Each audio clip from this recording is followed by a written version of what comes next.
عثمانیہ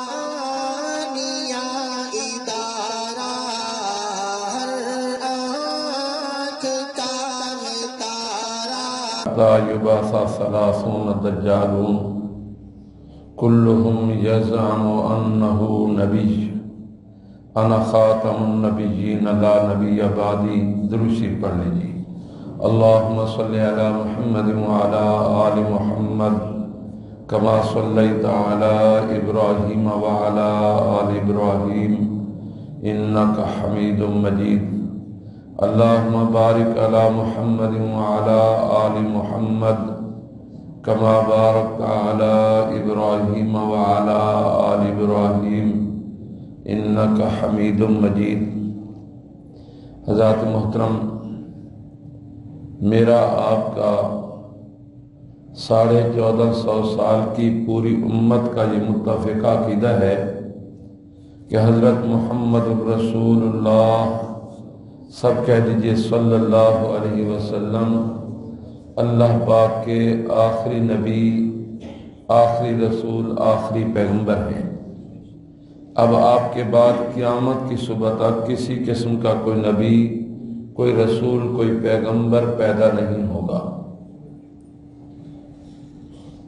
اللہ کے محبوب پاک صلی اللہ علیہ وسلم کے بعد بہت سارے لوگوں نے نبوت کا دعویٰ کیا ہے، اور یہ حدیث پاک جو آپ کے سامنے پڑھی گئی، اس میں رحمت عالم صلی اللہ علیہ وسلم نے فرمایا انہو سیکون فی امتی 30 کذاب، بے شک عن قریب میری امت میں 30 کذاب ہوں گے۔ اور دوسری روایت میں الفاظ ہیں لا تقوم الساعۃ حتی یبعث 30 دجالون، قیامت اس وقت تک قائم نہیں ہوگی جب تک کہ 30 دجال ظاہر نہ ہو جائیں۔ یہ دجال و کذاب کون ہیں؟ یہ دجال اور کذاب دونوں مبالغہ کے صیغہ ہیں، بہت بڑے جھوٹے ہوں گے، بہت بڑے فریب کار ہوں گے، بہت بڑے دھوکے باز ہوں گے۔ دجل حق و باطل کو خلط ملط کر دینے والے، حق و باطل کو گڈ مڈ کر دینے والے۔ یہ دجال و کذاب کیوں کہا گیا؟ میں کلہم یزعم انہ نبی، ان میں سے ہر ایک کا دعویٰ یہ ہوگا کہ وہ اللہ کا نبی ہے۔ سرور دو عالم صلی اللہ علیہ وسلم کے بعد جو آدمی نبوت کا دعویٰ کرے وہ دجال ہے، کذاب ہے۔ اور حضور سرور کائنات صلی اللہ علیہ وسلم نے مجھے، آپ کو، قیامت تک آنے والی پوری امت مسلمہ کو یہ مسئلہ سمجھا دیا، خبردار رہنا، انا خاتم النبیین لا نبی بعدی، میں اللہ کا آخری نبی، آخری رسول، آخری پیغمبر ہوں، اب میرے بعد کوئی نبی نہیں ہوگا۔ رحمت عالم صلی اللہ علیہ وسلم کے اس ارشاد گرامی کے تناظر میں جب ہم اپنی 1450 سالہ اسلامی تاریخ کا مطالعہ کرتے ہیں تو ہمیں بہت سارے لوگ نبوت کا دعویٰ کرتے ہوئے نظر آتے ہیں۔ خود رحمت عالم صلی اللہ علیہ وسلم کی زندگی مبارک کے آخری لمحات میں یمن میں اسود انسی نے نبوت کا دعویٰ کیا۔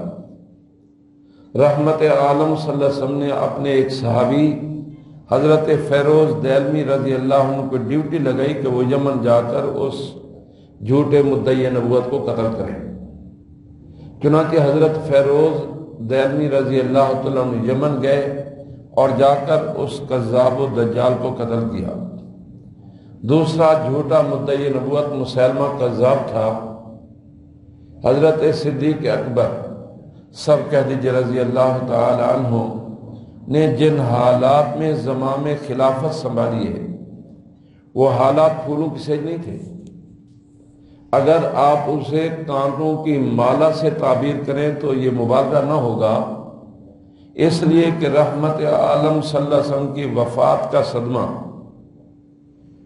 وہ اتنا عظیم الشان صدمہ تھا کہ جس نے بڑے بڑے حضرات کی چونیں ہلا دی۔ حضرت صدیق اکبر رضی اللہ تعالی عنہ جسامت کے اعتبار سے تو دبلے پتلے نحیف و کمزور تھے، لیکن عزم و حوصلہ کے اعتبار سے فولادی عزم کے مالک تھے، لوہے کی لاٹھ سے زیادہ مضبوط حوصلے والے تھے۔ چنانچہ بہت سارے فتنوں نے سر اٹھایا، حضرت صدیق اکبر رضی اللہ تعالیٰ عنہ نے منکرین زکوٰۃ کا کلا کما کیا، مرتدین کو ختم کیا، اور جھوٹے مدعی نبوت مسیلمہ کذاب کے مقابلے میں 3 لشکر بھیجے۔ گھمسان کی جنگ ہوئی، مسیلمہ خود بھی قتل ہوا، اس کے ماننے والے 21,000، ایک روایت میں 28,000 اور ایک روایت میں 40,000 وہ مسیلمی قتل ہوئے۔ اگر کم از کم والی روایت کو لیا جائے تو گویا حضرت صدیق اکبر رضی اللہ تعالی عنہ نے اس زمانے کے 21,000 قادیانیوں کو قتل کرایا۔ یہ سلسلہ چلتا رہا، بہت سارے لوگوں نے نبوت کا دعویٰ کیا۔ آج سے تقریباً 125 سال پہلے جب برِ صغیر پاک و ہند پر انگریزوں کی حکومت تھی، انگریزوں نے مسلمانوں سے حکومت چھینی تھی، مسلمان ان کے مقابلے میں تھانہ بھون، شاملی، کلکتہ اور دہلی اور پنجاب کے مختلف محاذوں پر مسلمان ان کے مقابلے میں برسر پیکار تھے۔ تو انگریز کے تھنک ٹینک بیٹھے، ان کے دانشور بیٹھے، اور انہوں نے اس مسئلے پر غور و فکر کیا کہ آخر یہ مسلمان جب جہاد کا نام سنتا ہے یہ پاگل کیوں ہو جاتا ہے ان کے بقول۔ تو ان کے تھنک ٹینک، ان کے دانشوروں نے کہا کہ اس سے جان چھڑانے کی ایک صورت ہے، وہ صورت یہ ہے کہ مسلمانوں کی حدیث کی کتابوں میں یہ احادیث موجود ہیں کہ حضرت عیسیٰ علیہ السلام آئیں گے، اور حضرت عیسیٰ علیہ السلام آ کر یازا الجزیہ تھا او قال یازا الحرب، جنگ کو موقوف کر دیں گے یا جزیہ کو موقوف کر دیں گے۔ تو ہمیں ایسا آدمی تلاش کرنا چاہیے جسے ہم مختلف عہدوں پر فیض کرنے کے بعد اسے مسیح بنائیں۔ کہا یہ مشکل ہے، فوجی طور پر غدار تلاش کرنے تو آسان ہے، میر جعفر صادق جیسے بہت سارے لوگ اس وقت آئے۔ کہا کہ کوئی ایسا مذہبی غدار کو جو اللہ کے محبوب کے مقابلے میں آئے، یہ مشکل ہے۔ کہ گھبرانا نہیں چاہیے، تلاش کرنا چاہیے۔ تو انگریزوں کی نظر انتخاب سیال کوٹ کی کچہری میں 15 روپے ماہوار پر ایک ملازم اہل مد منشی غلام احمد پر پڑی، اور انگلینڈ سے آنے والا ایک پادری بٹلر، اس نے منشی غلام احمد سے ملاقاتیں کی۔ منشی غلام احمد نے اپنا بستر بوریا اٹھایا اور سیال کوٹ سے قادیان چلا گیا، اور پھر اس نے اپنی جھوٹی نبوت کا ڈھونگ رچانا شروع کیا۔ مختلف دعوے کرنے کے بعد اس ملعون نے اپنے آپ کو محمد الرسول اللہ کہا، نعوذ باللہ من ذالک۔ دیکھیے آپ کے ملنے والوں میں اگر کوئی قادیانی ہو تو آپ کو یہی کہے گا جی اسی وہی کلمہ پڑھنے جو تسی پڑھتے ہو۔ یہ کوئی شک نہیں کہ قادیانی ساڑے والا کلمہ پڑھتے ہیں، لیکن جب میں اور آپ کلمہ پڑھتے ہیں، کلمہ طیبہ پڑھ لیجئے لا الہ الا اللہ محمد الرسول اللہ، تو محمد الرسول اللہ سے مراد رحمت عالم صلی اللہ علیہ وسلم ہوتے ہیں۔ یہی کلمہ جب قادیانی پڑھتے ہیں تو محمد الرسول اللہ سے مراد مرزا قادیانی ہوتا ہے۔ یہ میں کوئی الزام نہیں لگا رہا، مرزے کے اپنے ہاتھ کا لکھا ہوا ایک چھوٹا سا پمفلٹ ہے، غلطی کا ازالہ، حوالہ دیکھنے چاہیں تو ہمارے مسلم ٹاؤن ختم نبوت کے دفتر میں دیکھ سکتے ہیں۔ اس کے صفحہ نمبر 4 پر اس نے لکھا، کہتا ہے محمد الرسول اللہ والذین معہ، یہ مجھ پر نازل ہوئی۔ مرزا قادیانی نے ازالہ اوہام کے صفحہ ایک غلطی کے ازالہ کے صفحہ نمبر 4 پر لکھا محمد الرسول اللہ والذین معہ مجھ پر نازل ہوئی، استغفر اللہ سمجھ۔ کہتا ہے اس وحی الہی میں میرا نام محمد اور رسول رکھا گیا۔ نعوذ باللہ من ذالک۔ مرزا قادیانی کا ایک بیٹا بشیر احمد اس نے کتاب لکھی کلمۃ الفصل، اس میں ایک اشکال لکھا پھر جواب دیا۔ اشکال یہ لکھا کہ جب تم قادیانی مرزا غلام کو مستقل نبی مانتے ہو تو اپنا علیحدہ کلمہ کیوں نہیں پڑھتے؟ اشکال تو صحیح ہے نا جی کہ نبی دے بدلن نال کلمہ بدل جاتا ہے۔ لا الہ الا آدم صفی اللہ، حضرت نوح علیہ السلام آئے لا الہ الا نوح نجی اللہ، حضرت ابراہیم آئے لا الہ الا ابراہیم خلیل اللہ، لا الہ الا موسیٰ کلیم اللہ، لا الہ الا عیسیٰ روح اللہ، لا الہ الا محمد الرسول اللہ۔ جب تم محمد الرسول اللہ صلی اللہ علیہ وسلم کے بعد مرزا کو نبی مانتے ہو تو اپنا علیحدہ کلمہ کیوں نہیں پڑھتے؟ تو اس کے جواب میں کذاب قادیان کے بیٹے نے لکھا، دیکھیے کتنا غلیظ ترین کفر ہے، کہتا ہے محمد الرسول اللہ کی بعثت 2 مرتبہ ہوئی، الیاذ باللہ۔ اب 2 مرتبہ پیدا ہوئے، ایک مرتبہ آپ مکہ مکرمہ میں پیدا ہوئے، دوسری مرتبہ آپ قادیان میں پیدا ہوئے، نعوذ باللہ من ذالک۔ کہتا ہے مکہ والے محمد کی نبوت قادیان والے محمد کے پاس رہی، جب محمد کی نبوت محمد کے پاس رہی تو ہمیں دوسرا کلمہ پڑھنے کی ضرورت نہیں، یعنی کلمۃ حق اریدہ بہا الباطل، کلمہ صحیح ہے لیکن مراد غلط ہے۔ بہرحال یہ فتنہ تھا جو مسلمانوں کے دلوں سے رحمت عالم صلی اللہ علیہ وسلم کی محبت کو ختم کر کے ایک کذاب و دجال سے متعلق کرنا چاہتا تھا۔ اللہ پاک ہمارے بزرگوں کی قبروں پر کروڑوں رحمتیں نازل فرمائیں جنہوں نے اس فتنے کا مقابلہ کیا۔ دیکھیے ہمارے علماء دیوبند کے پیر و مرشد ہیں، پوری دیوبندی جماعت کے پیر و مرشد حضرت حاجی امداد اللہ مہاجر مکی رحمۃ اللہ علیہ ہیں۔ حضرت حاجی امداد اللہ مہاجر مکی رحمہ اللہ کے پہلے خلیفہ حضرت مولانا محمد قاسم نانوتوی رحمۃ اللہ علیہ بانی دارالعلوم دیوبند ہیں۔ انہوں نے مرزے کے دعوی نبوت سے پہلے تحذیر الناس کے نام سے کتاب لکھی اور اس میں ختم نبوت کی 3 قسمیں بیان کی۔ ختم نبوت رتبی مرتبے کے اعتبار سے حضور اللہ کے آخری نبی، ختم نبوت زمانے کے اعتبار سے بھی حضور اللہ کے آخری نبی، اور ختم نبوت مکانی زمین کے اعتبار سے بھی رحمت عالم صلی اللہ علیہ وسلم اللہ کے آخری نبی ہیں، اور حضرت حاجی صاحب کے آخری خلیفہ ہیں حضرت پیر مہر علی شاہ صاحب گولوی رحمۃ اللہ علیہ۔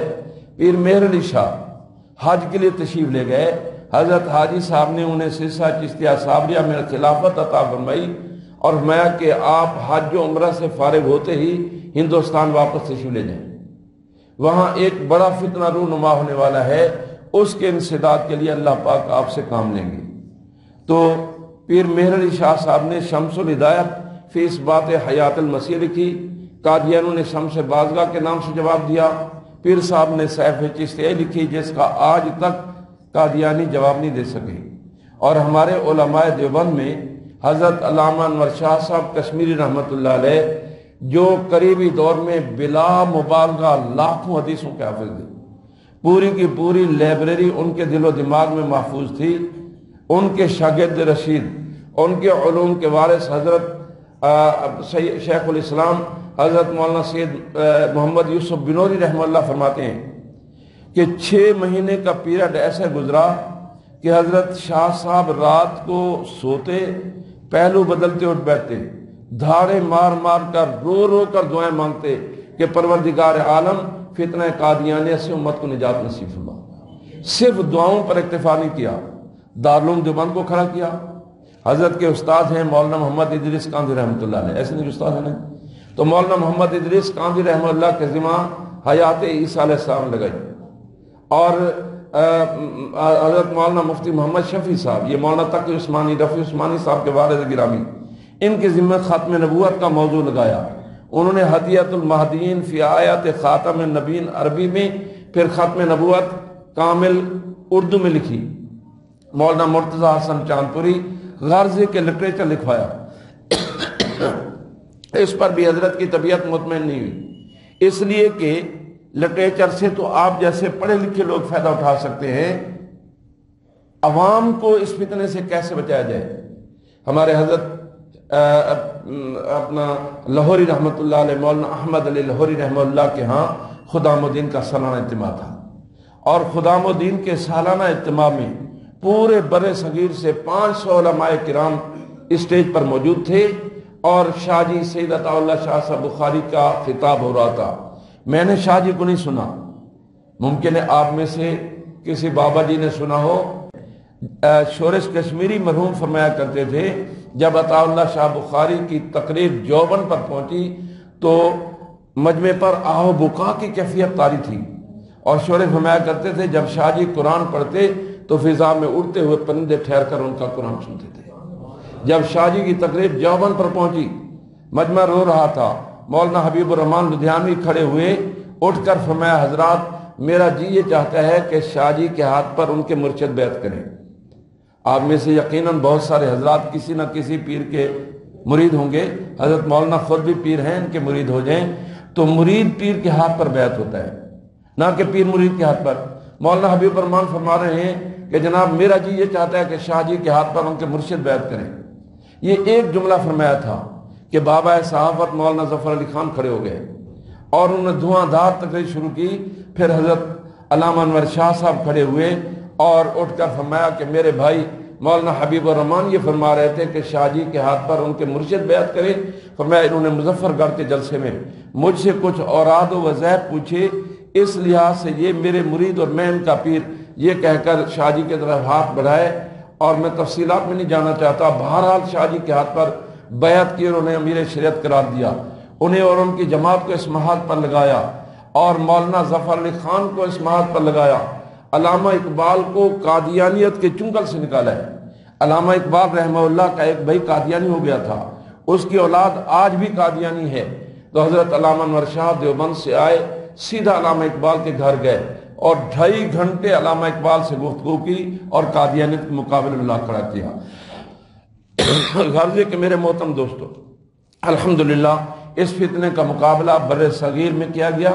پاکستان بننے کے بعد 1953 کی تحریک چلی، آپ کے لاہور شہر میں 10,000 مسلمانوں نے اپنے گریبان کھول کر تاجدار ختم نبوت زندہ باد کا نعرہ لگا کر اپنے آپ کو حضور پر فدا کر دیا۔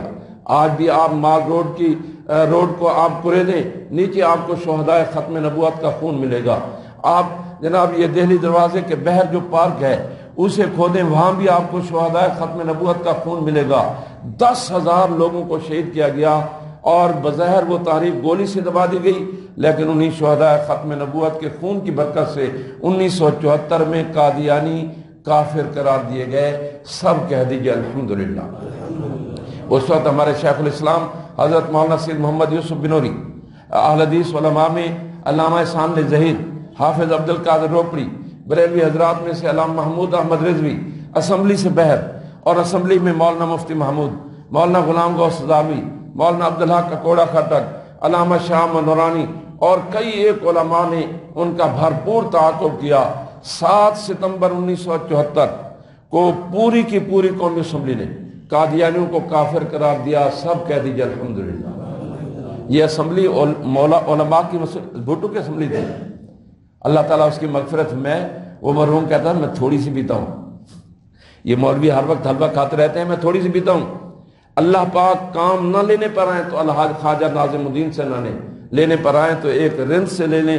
اس کی اسمبلی نے، پوری اسمبلی نے قادیانیوں کو متفقہ طور پر کافر قرار دیا۔ پھر جنرل ضیاء الحق کے دور میں ہم نے ایک اور تحریک چلائی۔ جنرل ضیاء الحق نے تعزیرات پاکستان میں دفعہ نمبر 298C کا اضافہ کرتے ہوئے قادیانیوں کی سرگرمیوں پر پابندی عائد کر دی۔ قادیانی مختلف ہائی کورٹ کے 8 بنچوں میں گئے اور وہاں انہیں اللہ پاک نے ذلیل و رسوا کیا۔ آپ کے لاہور میں وفاقی شرعی عدالت میں کیس لے کر گئے، یہاں 1 مہینے سے زیادہ ہم نے اپنی ساری لائبریری ملتان سے یہاں منتقل کر دی، جامعہ شریفیہ کی لائبریری ہمارے کام آئی۔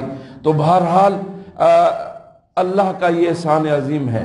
پھر یہ 1995 میں یہ ساری اپیلیں سپریم کورٹ میں جمع ہوئیں، وہاں ان کی اپیلیں خارج ہوئیں۔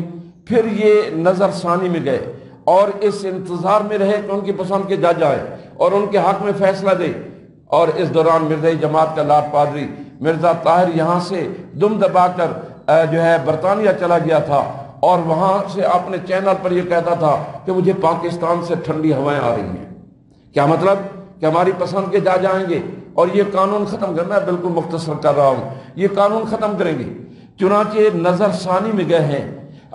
12 اکتوبر 1999 کو پرویز مشرف نے میاں نواز شریف کی حکومت کو چلتا کیا. اب آپ جانتے ہیں کہ فوج اقتدار میں آتی ہے تو آئین معطل ہونے کا مطلب یہ ہے کہ ختم نبوت کے قوانین بھی معطل. اس سے پریشانی لہ کوئی ہمارے قائد خواجہ خواجگان حضرت مولانا خواجہ خان محمد صاحب رحمہ اللہ نے ملک بھر کے مشائخ شیوخ حدیث اور علماء کو دعاؤں پر مشتمل خط لکھے. اللہ نے کرم فرمایا, ابھی مہینہ نہیں گزرا تھا, یعنی 12 اکتوبر کو پرویز مشرف نے اقتدار پر قبضہ کیا. 8 نومبر کو نظر ثانی کی اپیل لگی, سپریم کورٹ نے خارج کر دی. سب کہہ دیجیے الحمدللہ. لوئر کورٹ سے سپریم کورٹ تک, بہاولپور سے ماریشس تک, پاکستان کی پارلیمنٹ سے گمبیا کی جنرل وہاں کی اسمبلی تک, اور الحمدللہ ہم اپنا کیس جیت چکے اور قادیانی اپنا کیس ہار چکے. میں آخر میں آپ حضرات کا شکریہ ادا کرتا ہوں کہ آپ کا میں نے بہت سارا وقت لیا, لیکن یہ وقت ضائع نہیں ہوا. کیا خیال ہے بھائی؟ حضور سرور کائنات صلی کی ختم نبوت اور ناموس رسالت سے متعلق میں نے چند اہم باتیں آپ کی خدمت میں عرض کی ہیں. حضرت مولانا سے دیرینہ تعلق ہے, علاقائی تعلق بھی ہے, یہاں بھی 30-35 سال سے تعلق ہے. اصل میں میرا آج جمعہ تھا مظفر کا, گیا موٹر وے پر کوئی ایکسیڈنٹ ہو گیا تھا, موٹر وے بند تھا, 2 گھنٹے انتظار کرنے کے بعد واپس آ گئے. تو مولانا سے درخواست کی کہ کچھ دیر اجازت نے. مولانا نے مہربانی فرمائی. اللہ پاک میری اور آپ کی حاضری کو قبول فرمائے. اقول قولی ھذا والحمد للہ.